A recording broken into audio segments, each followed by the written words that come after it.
that rabbits were taking over their pastoral properties. The greatest animal pest of all is the rabbit.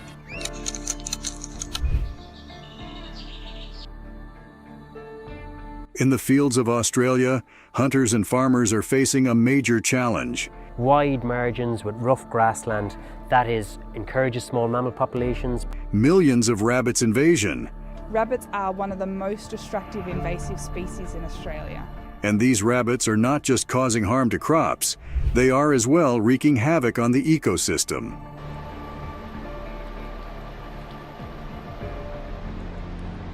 What tactics can farmers employ to manage the overwhelming rabbit population?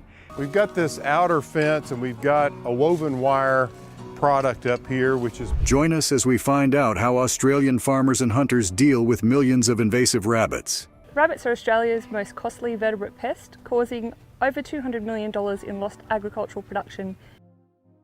A furry foe introduced with good intentions has become a devastating pest. This is the story of the rabbit plague in Australia, a battle fought for over a century with far-reaching consequences. The first rabbits hopped onto Australian shores in 1788 aboard the First Fleet.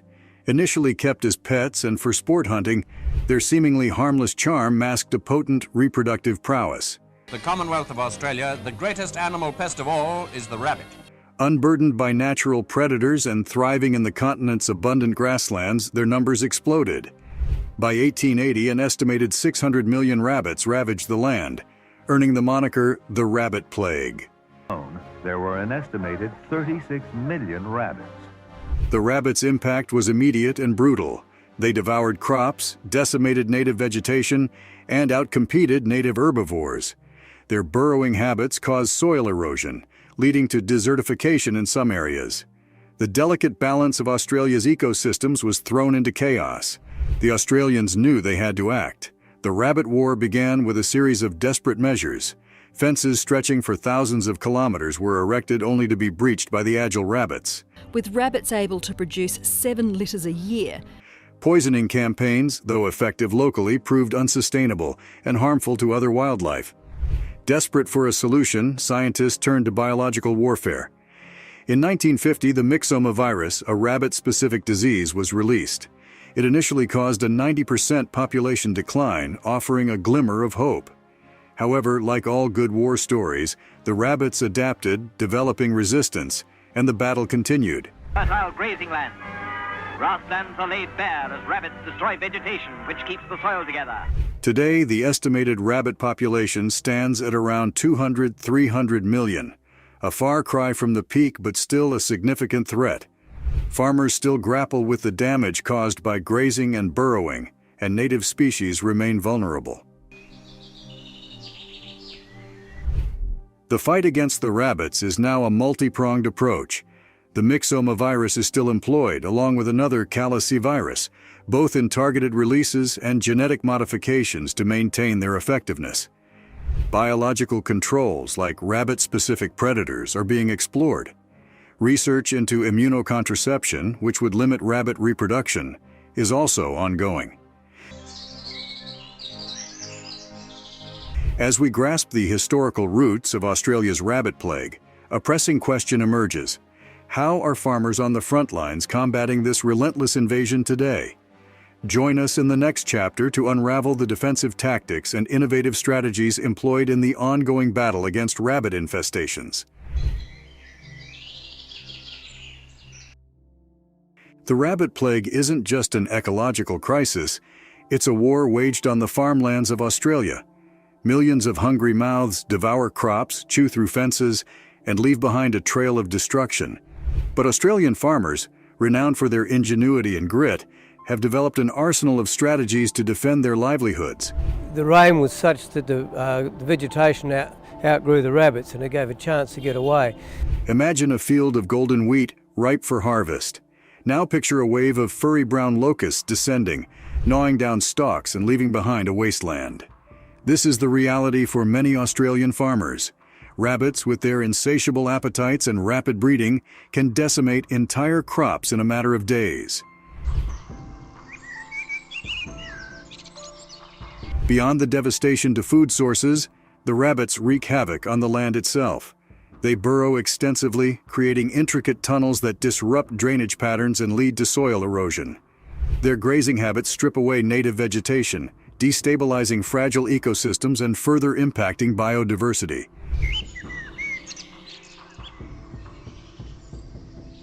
The first line of defense for many farmers is a sturdy fence. No rabbit-proof barrier exists, but new technologies are constantly being developed. Electric fences, for example, deliver a mild shock that deters the rabbits from approaching. Some farmers experiment with double fences, with an outer wire mesh fence and an inner net fence to trap the rabbits between them. So take a look at this fence. We've got this outer fence and we've got a woven wire. Scent repellents made from natural or synthetic ingredients are another weapon in the farmer's arsenal. These repellents, sprayed on fences or applied directly to crops, emit odors that rabbits find unpleasant, discouraging them from entering the area. However, the effectiveness of repellents can vary depending on the type of rabbit, the weather conditions, and the application method. Thinking like a rabbit can be the key to outsmarting them. Farmers are increasingly adopting habitat modification techniques to make their land less appealing. This includes clearing dense vegetation that provides cover for rabbits, planting native grasses that are less palatable, and creating nesting sites for owls and other natural predators. The base of hedgerows are really important, and if we can have wide margins with rough grassland, that encourages small mammal populations, provides suitable foraging habitat for barn owls. Meet John Smith, a sheep farmer in New South Wales. For years, rabbits were a constant thorn in his side, decimating his pastures and reducing his flock's productivity. Then he heard about a new type of fencing, a combination of electric wire and a physical barrier. John took the plunge and installed the new fence around his most vulnerable fields. The results were immediate. Rabbit numbers dropped dramatically, and his sheep finally had a chance to graze in peace. Stories like John's are beacons of hope in the fight against the rabbit plague. They demonstrate the power of innovation and adaptation in the face of adversity.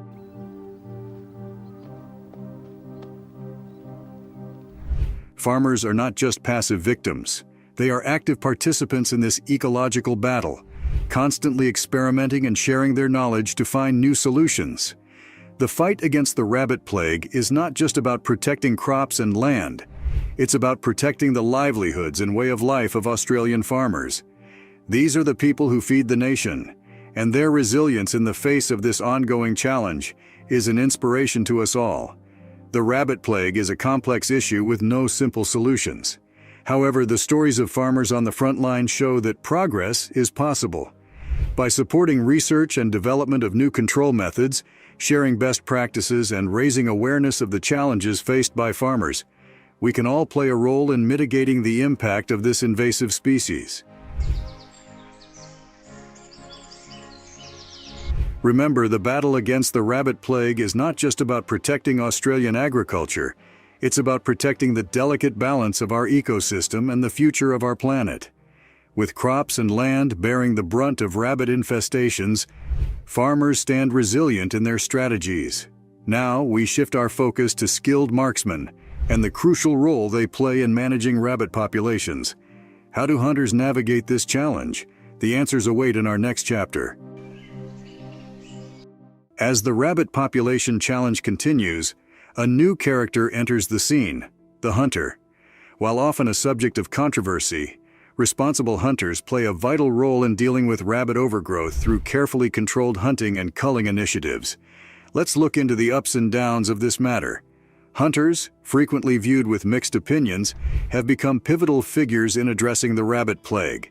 It's important to emphasize that responsible hunters are those who adhere to regulations and guidelines set by authorities. These individuals undergo training to acquire the skills needed for precise and humane hunting practices. Controlling the population of certain animals like rabbits is important to keep things in balance.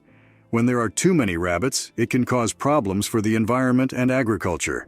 Ethical and effective culling or targeted removal is a way to manage this. Landholders were beginning to complain bitterly that rabbits were taking over their pastoral properties. One common method is shooting. Skilled hunters use guns to carefully aim and shoot rabbits. This requires a lot of training, following strict rules, and making sure to handle the rabbit remains responsibly. Now, this is an active warren. Has RCD worked? Another way is trapping.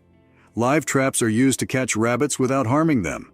Once caught, the rabbits can be dealt with in different ways. They might be put to sleep or moved somewhere else. The choice depends on the plan and the local rules in place. In 2017, the latest weapon was deployed. A more scientific approach is biological control. This involves introducing viruses that specifically target rabbits. These viruses, like calicivirus, can help bring down the rabbit population. However, using this method requires a lot of caution. We need to think about possible unintended problems and make sure it's done with careful oversight. Rotating over with this copper bird, which is pretty typical of... Overall, controlling rabbit populations is like finding a balance. Too many rabbits can be a problem, but we also need to be careful how we manage them. Shooting, trapping, and using viruses are all tools we can use, but they come with responsibilities. Hunters need training and rules to follow. Traps need to be humane. And introducing viruses needs to be done with a watchful eye on possible side effects. But it became clear while the virus was knocking down about a third of the rabbits at release sites. When done the right way, culling helps keep the number of rabbits in check. This is not just good for the rabbits themselves, but also for the places they live, and the farms that need protection. So it's a bit like finding the right recipe, using the right amount of shooting, trapping, and biological control to make sure everything stays in balance. I think that would have been the last straw. Now, when it comes to hunting rabbits in Australia, there are strict rules set by the state and territory governments. These rules are like a playbook to make sure hunting is done in a responsible way and doesn't harm the rabbit population. With rabbits able to produce 7 litters a year. In New South Wales, if you want to hunt rabbits, you need a game hunting license. It's like a special permission slip. But that's not all. You also need the landowner's permission to hunt on their private property. If you're eyeing state forests, there's an extra step. You need a restricted game hunting license for those areas. Jumping over to Victoria, it's a similar story. You must have a game hunting license, just like in New South Wales. And again, you need the green light from the landowner if you want to hunt on their private land.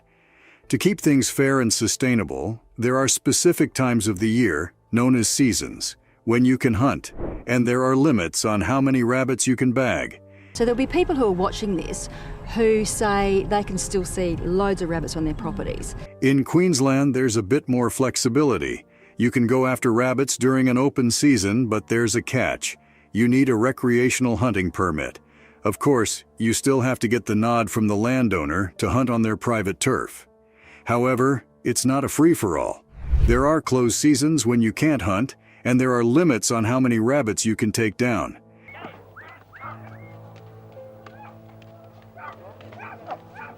These rules might seem like a bit much, but they're designed to make sure hunting doesn't get out of hand. Licenses and permits act like a screening process, making sure hunters are responsible and know the rules. Getting the landowner's permission adds another layer, ensuring hunters respect private property. Maybe I missed it for a second. I thought, oh no. The seasons and bag limits are like guardrails, preventing hunters from going overboard. They help keep the rabbit population in check without risking their survival. His worries were probably, are these rabbits going to survive? So when it comes to hunting rabbits in Australia, it's not just about grabbing a gun and heading out. It's about following a set of rules to make sure everything stays balanced and sustainable. A wild rabbit is a classic prey animal. When it comes to the ethics of hunting rabbits, it's a tricky subject that sparks a lot of debate. But responsible hunters have a clear set of principles they follow. Firstly, there's the idea of selective targeting. This means focusing specifically on rabbits and making sure other animals aren't harmed in the process. It's like having a target list and making sure you stick to it. Contracted shooting, we're on a rabbit job this time. Then there's the importance of humane methods. Ethical hunters want to make sure that when rabbits are culled, it's done in a way that minimizes their suffering. It's about being respectful and considerate, even in the act of culling. Sustainability is another key factor. Responsible hunters aim to keep rabbit populations healthy. They don't want to overhunt and risk throwing things out of balance. It's like keeping the natural order in check.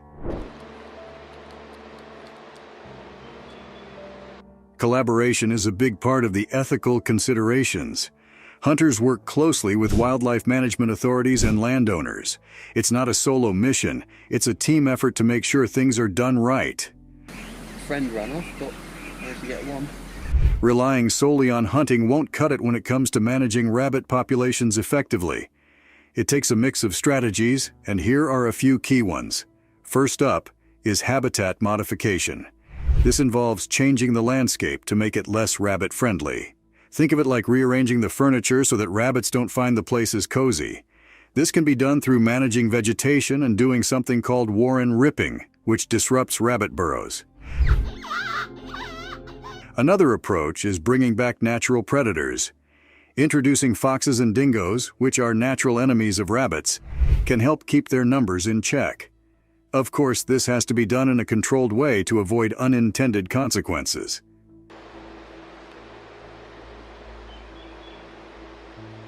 Then there's the world of research and development. Investing in new and clever ways to control rabbits is crucial. Scientists are exploring biological control agents, basically things that target rabbits specifically. They're also looking into fertility control technologies, which could help manage rabbit populations in a more controlled manner. Northern areas for rabbit fleas to release. So, effective rabbit control is like a three-legged stool. You've got habitat modification, predator reintroduction, and cutting-edge research all working together. It's not just about hunting, it's about reshaping the environment, bringing in natural checks, and staying ahead with innovative solutions. That way, we can tackle the rabbit challenge from multiple angles. The telltale sign that this rabbit died from rabbit hemorrhagic disease. As hunters set their sights on pigeon control, the landscape shifts to innovations and research. What cutting-edge technologies and scientific inquiries are shaping the future of managing these avian invaders? In the ongoing rabbit saga, there's a hot debate about two microscopic warriors, the myxoma virus and the rabbit hemorrhagic disease virus, RHDV. These tiny soldiers have been cutting down rabbit numbers, but it's not a simple victory. Let's dig into the world of biological control, looking at how well it works, what impact it has on the environment, and the ethical battles it stirs up. The telltale sign that this rabbit died from rabbit hemorrhagic disease. First, we have the myxoma virus, unleashed in 1950. It hit rabbits like a biblical plague, dramatically dropping their numbers by a whopping 99%. It was a powerful weapon, but rabbits are crafty creatures. They evolved and developed resistance, like building armor against an enemy. This forced scientists back to the drawing board, searching for a new plan. Who say they can still see loads of rabbits on their properties. Then comes RHDV, making its entrance in 1995. It's a sneakier and deadlier warrior. Like myxoma, it helped bring down rabbit populations, but it had a twist. Its influence spread beyond just rabbits, causing concerns about unintended damage. It's like trying to hit one target, but accidentally hitting something else nearby. Now let's break it down a bit. These viruses are part of a strategy called biological control. The idea is to use natural enemies, in this case viruses, to control a pest population, in this case rabbits. It's like using a virus as a secret weapon against the rabbits. A virus is never going to take out every last rabbit, and rabbits, as we know, breed like rabbits. But here's where things get tricky. While these viruses are effective in reducing rabbit numbers, they don't discriminate. They can affect other animals too. And that raises worries about messing up the balance of nature. They will nurse their babies once, sometimes twice a day, just for a few minutes. And there's more to the story, the ethical side. Using viruses to control animals brings up questions about whether it's the right thing to do. Are we interfering too much with nature? The viral warriors, myxoma and rabbit hemorrhagic disease virus, RHDV, have proven their effectiveness in battling the rabbit plague. Myxoma's initial strike in 1950 was like a knockout punch, slashing rabbit numbers by an astonishing 99%.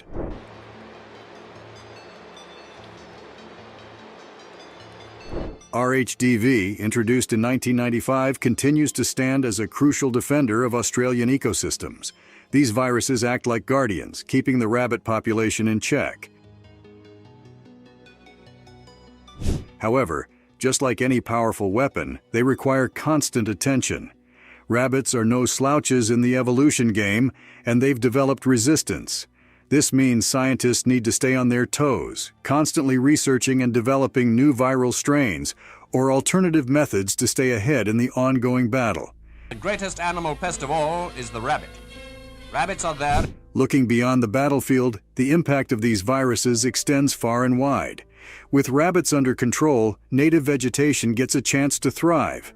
This creates safe havens for endangered species and helps restore delicate ecosystems. It's like giving the green light to a healthier environment. They can have a litter of 5 baby bunnies, called kits, every month or two, and then... Additionally, the story goes beyond just plants. The reduced pressure from herbivores, thanks to the viruses, allows predator populations to bounce back. This creates a more balanced food web, with predators feasting on a controlled number of herbivores. However, amidst this success, there are shadows to contend with. RHDV, while effective, doesn't always hit its target precisely. Concerns arise about its potential impact on native hare species, emphasizing the need for careful monitoring and ongoing research. It's like trying to hit one specific thing but accidentally affecting something else nearby. Well, in doing the rabbit farming, we have to be consistent in all aspects. The ethical debates add another layer to the tale. While these viruses do their job in controlling rabbit populations, they also cause suffering. Critics argue for alternative methods, sparking heated discussions about the ethics of using disease as a weapon in the battle against pests. These 300 rabbits a second chance at life. Biological control, wielding viral warriors, offers a potent weapon against the rabbit plague, but with it comes a heavy crown of ethical and ecological complexities. By embracing scientific rigor, open dialogue, and responsible research, we can navigate this thorny path, ensuring that our fight against one invasive species doesn't inadvertently wound the delicate web of life that sustains us all.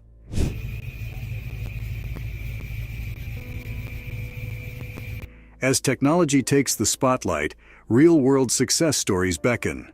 Join us in exploring how communities, farmers, and hunters unite to create effective solutions. What lessons can we learn from these stories as we look toward the future of pigeon control? Before any of these badgers can take their first.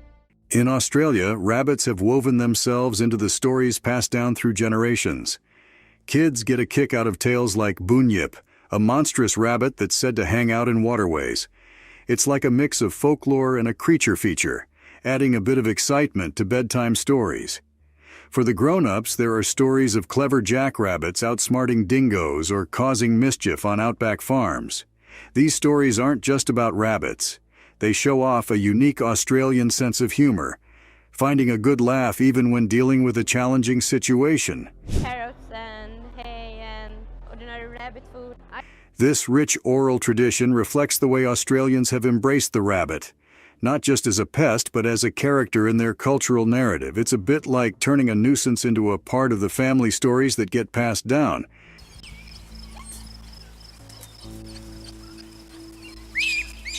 But the rabbit's influence goes beyond just tales.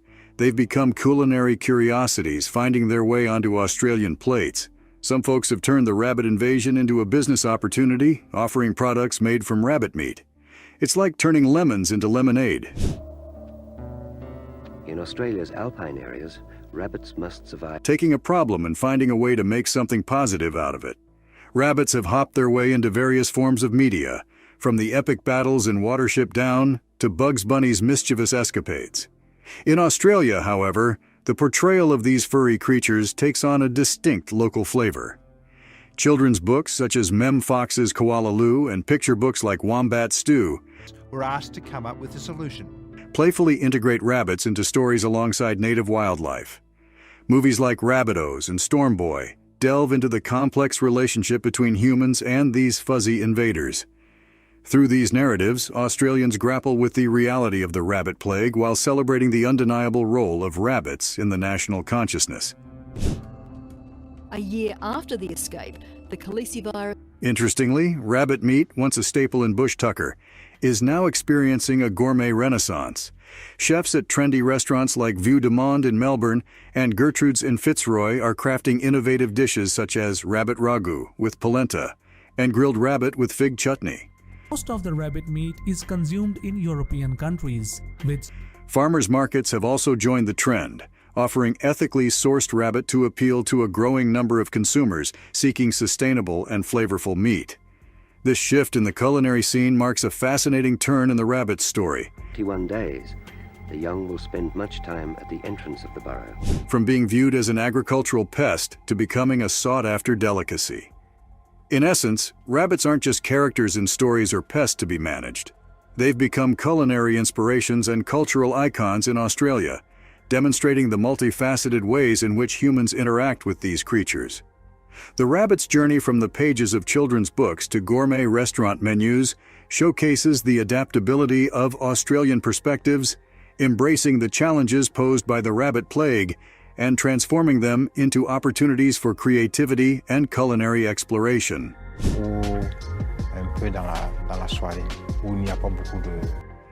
Although the Australian rabbit fur industry has faded into history, rabbit fur is experiencing a revival in the realm of sustainable fashion. Craftsmen and women like Lucy Launder and Louise Ferguson are repurposing discarded rabbit fur into lavish hats, scarves, and accessories. Through their creative work, these designers not only give a second life to a natural resource, but also contribute to raising awareness about responsible consumption and the importance of reducing waste.